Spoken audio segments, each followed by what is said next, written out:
Hi everyone, this is Miss Murphy and I am here to demonstrate your next steps for your continuous line portrait. So what we've done already is drawn our continuous line self-portraits. One thing I would suggest if you haven't done already is to outline in Sharpie, and also if you would like to include any other aspects to your portrait, such as something in the background to enhance, like I did part of a wall here and there's a little table back here, so you might want to include some of your background. It could be part of your bedroom or your room or your house, whatever you would like to add. But just keep in mind that it's a lot easier to see what you're painting when you outline in Sharpie. And now your next step is to pick a color scheme. So in class, we went over, or we're going to be going over a few color schemes which you can choose, which would be analogous colors, which are side by side, warm colors, which are red, orange, and yellow. Analogous, again, are colors that are side by side on the color wheel. We're going to be going over this in class. Cool colors, such as blue, green, and violet. Or you could also use complementary colors such as red and green, yellow and violet, blue and orange. But you want to pick colors that really emphasize the mood or tone that you would like to create for your painting. So I did another one over here. I wanted it to have kind of like a calm, relaxed feeling. So I created this with cool colors using violet, blue, and I also use different shades of blue and different shades of violet. So the other aspect of this is making sure that you have included at least 3 or more of the watercolor techniques, such as wet on wet, drop color on wet, dry brush, flat wash, gradation, or blending of layers. So within your painting, you should be including at least 3 of those techniques aside from your color scheme. So I'm going to do another demonstration here. I have my paper towel, I have my brush, I have my water and my watercolors over here to the side. So I'm going to do warm colors for this one, the opposite of what I did for that one. And I'm going to start out with my face. I always like to start out with the portrait because that actually, then I can figure out what else I'm going to do with the rest. So I'm going to start with my orange. And the other part that I wanted to talk about here today was the idea of having another piece of paper where you can actually test the different tones and values you make with one color. So the more I dilute it, the lighter it becomes, so you can kind of create a little value scale for yourself, and then you can just refer to that. And I kind of want to go in with this color here. I don't want it to be too dark, so I'm going to keep diluting it a little bit. But you want to make sure also that you are dabbing your brush out so that you don't get too much water, and you can also dilute it as you go. So I'm going to start with my brush onto my face with the orange and spread that around nice and evenly throughout. And I'm going to do something that we practiced in class for this, which was the gradation. And like I said, I like to have another piece of paper here so I can kind of get my colors ready. I'm going to move that back a little bit. And it's great to be able to test your colors to make sure that they're diluted how light or dark you would like them to be. So I'm going to take my time, go around the edges here, and I am actually going to create one of my first techniques, which is a gradation. And you want to make sure, so for that, I'm going to get dark to light. So I'm imagining that this is the dark side over here. So I'm actually going to take my orange. Now I could do a different color on the other side if I wanted, but I'm going to make my orange go from dark to light from one side to the other, and I'm just going to make my gradation like this, and all I do is kind of drag out the color like so. And then it gradually brings over that color to the other side, and I've already created my value. I can even go in and create some other areas like this, so I'm actually going to do that on my nose a little bit to create some shadows with my watercolor. And the other thing I suggest, and here's a good example, I got a little too much water because I'm going fast for demonstration, so I can just take my paper towel on top. You can always like clean it up afterwards, and just like that, I'm fine. So I'm going to create a few areas that are darker, and I'm testing it out on my paper here as I go. Now, since I'm doing mostly like warm colors here, and I'm going to move this up over here so that's out of the way and I can see, I'm going to also be using red. And I'm going to test that out over here so you guys can see what I'm doing.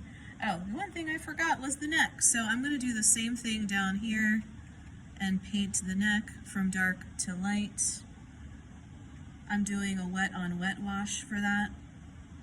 I wanted it to be just a little bit easier to drag the color out, but I'm still going to clean my brush, dry it off, and then I'm dragging the color out to the side to make it lighter. So I'm not adding any more paint when I do this, I'm just creating that gradation as I go. And I wanted it to be slightly darker than my face. And I can even go back into this later and pull out some of those darker values. So I'm going to think about what color I want to use for the hair, and I'm going to use a combination. Since I'm only using warm colors, I'm going to use my red as kind of like my darker value throughout my hair. And I'm going to start with, because I know this is my dark side of my portrait, so you want to have a light source. So I'm thinking that this side is where my light is coming in, and that's how you're going to get a little more value in there. And you can even just go in and take your time and paint some sections in, like so. Oops, I painted over my earrings, but that's okay. So I do want my hair to be darker, so I'm going to do some dark areas throughout. And, you should really be taking your time to, consider like where you're placing your darker colors versus your lighter colors. And like I've said before, with watercolors, they really do tend to work effectively as long as you know how to control the amount of water you have on your brush and you understand the techniques.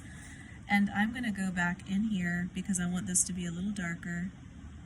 And notice that my brush is a little drier, so this is actually more of a dry brush. I'm making it a little bit darker over here and on the side. So I'm creating some contrast. And one thing you want to also do is make sure you're cleaning your brush as you go if you're going into another color. And I'm going to drag this out a little bit more because I don't want it to be just like a line on the side. And I'm going to go around my eye a little bit there. And I'm going to add a little bit of my darker value into my eyebrows. And also into my lips. I want to pull those out with the red. So I normally don't paint this fast, but I'm showing you just for demonstration. You want to take your time though as you go, and make sure that if you need it to dry, let it dry before you go to your next layer.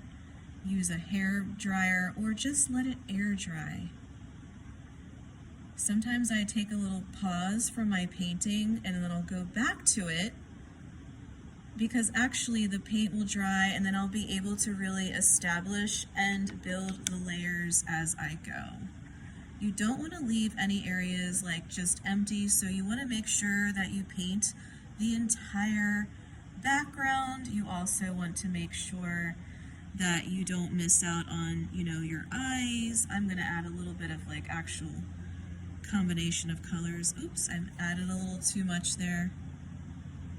And if I do that, I can always do this. And I just wanted that to be subtle, so I don't want it to be too dark. So you want to just make sure you don't leave any areas that are just undone. And now I'm actually going in to add, I'm doing a little wash on my hair, and that's going to blend, and I'm going to create more gradations. I'm going to go into some red here. I'm going to do blending of layers here. So it's going to blend from one color to another. This is a great place to do, a great part of your portrait to do those blending of layers, as I'm demonstrating here. And this is just one layer. That's the great thing about watercolors too, is it's so transparent. And then if you really work it well, you start from light to dark. And now I'm going to let this dry a bit. Sometimes I even take a paper towel like this and it adds a little texture to it, which is kind of nice. So I'm going to be adding to my background as well, but I wanted to show you just getting started here. And now that it's drying up a bit, this is when it's really a good idea to go in and do some dry brush and get some darker areas, like I'm doing here. And even with the tip of my brush, I can add some texture. I'm going to use the tip of my brush. I don't want to smash the brush. Sometimes I test it out. I dry my brush.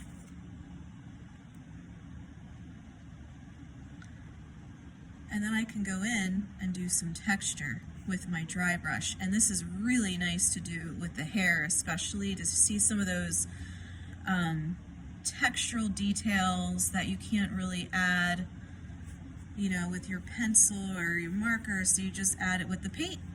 And it gives you a little subtle bit of texture there, and you can see it as you look closely in the hair there. So since I'm doing a warm color scheme, I'm also going to add that to the background. And I'm also going to make sure that my background is not blending too much with my portrait. So you want to create some contrast, right? So I'm going to do yellow, which is another one of my warm colors, for my background. So I wanted to just to show you, you know, how this looks, and you know, think about your color choices, not just your color choices, but also, I'm not done yet, I'm going to continue painting here. You also want to consider making sure, and I want this red in the back to be darker than the hair because this is contrasting, right? So when you think about your color choices, you also have to think about where you place the colors in terms of creating contrast with your portrait in the foreground and your background. So you don't want them to blend together too much, like I've done here on this one as well. And also, please make sure that you're using at least 3 or more of the techniques that we learned in class that I talked about earlier from our watercolor practice. So I should see evidence of that in your painting. And also take your time, you know, listen to some music, enjoy the process, and remember, you can kind of, the more you take your time, the better it's going to be. You don't want to overdo it with water. You don't want to do too many layers, and you want to make sure that you're not blending colors that turn into muddy colors, such as mixing red and green and complementary colors. So you have to be careful and test your colors if you mix them on a separate piece of paper. And that's it, and good luck with your next steps.